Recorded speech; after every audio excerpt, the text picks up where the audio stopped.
Magandang araw sa inyong lahat mga kapatid. Ngayong araw na ito, Biyernes, sa ika-11 linggo ng ordinaryong panahon, ay ibinibigay sa atin ang isang magandang balita.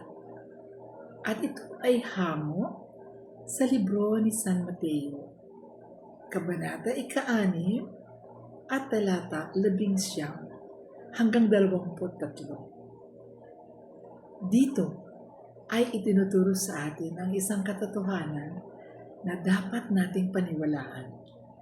Isang tanong, kayo ba'y mahilig mag-impok o magtago? Pero nasa labas ng pag-asa. Alam niyo po, may 3 mensahe ang ating mabuting balita ngayon. At ito ay patungkol sa paano ba tayo magkakaroon ng mabuti o tamang pag-iipon. Paano ba tayo magkaroon ng tamang kayamanan? Sa unang banda, ang sinasabi sa atin ay may 2 klaseng kayamanan. Ito ang kayamanang makamundo at ang kayamanang makalangit. Ang unang kayamanan ay yung mga bagay na nawawala, nasisira, at nananakaw at hindi nagtatagal. Maaring mabulok at maari silang manakaw. Ito ang mga bagay na katulad ng pera o karera o posisyon o mga bagay na gustong-gusto natin at ayaw nating pakawalan. At ito ang gustong ituro sa atin ng Panginoon. Hindi niya gusto na tayo ay magkaroon ng pagnanasa sa mga kayamanang makamundo. At ang isang bagay na gusto ng Panginoon ay magkaroon tayo ng kayamanang makalangit. Bakit? Dahil ito hindi nasisira, hindi nabubulok, hindi nawawala, at kailanman ay ito ay pangmatagalan. Mga kapatid, ano bang klaseng kayamanan ito?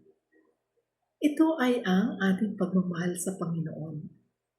At sa ating pagmamahal sa Panginoon, ay natututo tayong magmahal sa ating kapwa. Magsilbi, lalo na sa ating pamilya. At ginagawa natin ang lahat ng bagay na magbibigay halaga para sa kaharian ng Panginoon. Mga kapatid, kung nasaan daw ang puso natin, ay ganun din ang ating mga ninanais. Kaya nga, suriin natin ang mga puso natin ngayon. At ang huling sinasabi sa atin ay tungkol sa paningin. Ang mata natin ay siyang ilaw ng ating paningin. Kung ito ay liwanag, ay babalutan tayo ng liwanag at ang katotohanan ng kanyang salita. At kung ang paningin naman natin ay madilim, ay ito'y mababalot ng kadiliman ng kaaway. Kaya mamili tayo. Ano ang klaseng kayamanan ang gusto natin makamtan? At ang huli kong ibabagin sa inyo ay isang parabulo tungkol sa nakatagong kayamanan na hango sa Mateo 13 verse 44. Itong paborito ko pong kwento dahil ito ang nagbigay ng inspirasyon sa akin upang ibigay ang aking buhay sa Panginoon. At ito ay kwento ng isang lalaki na kahanap ng isang kayamanan. At tinago niya iyon pagkatapos niyang nakita. At ang ginawa niya ay binenta niya lahat ng meron siya para pabili niya ang lupang naandoon ng kayamanan. Mga kapatid, ang kayamanan ay ang ating relasyon sa ating Panginoon.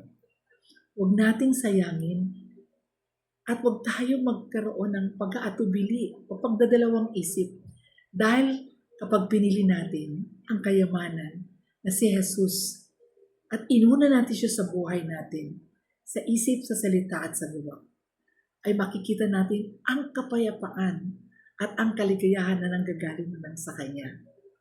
Mga kapatid, kung kayo ay nabasbasan sa akin, pagbabahagi, naway i-like and share niyo po. God bless you at naway ang puso natin ay mapuno ng kayamanan na makalang.